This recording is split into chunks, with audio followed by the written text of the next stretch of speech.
So in this problem we have to place the point object in front of concave mirror such that the image of the object forms an itself. So this is a combination which is given. So let the distance between object and the concave mirror is x. Now whenever we place a transparent slab in front of an object, it shifts the position of the object by some amount.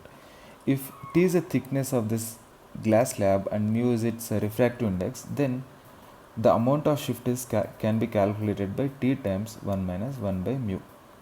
So here we substitute all the data, that gives us 3 times 1 minus 1 by 1.5, which basically is 1 centimeter. So the object shifts to a new position O prime, which is at a distance 1 centimeter from O. Now the new position of the object is O prime, which is at x minus 1 centimeters from the concave mirror.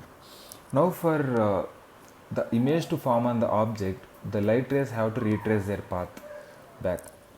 So this is possible only when we place the object at the center of curvature of the mirror. So we can write 2f is equal to x minus 1, that gives us x is equal to 2f plus 1, and since f is 20 centimeters, we get 2 into 20 plus 1, that gives us x is equal to 41 centimeters. So this is the position of the object.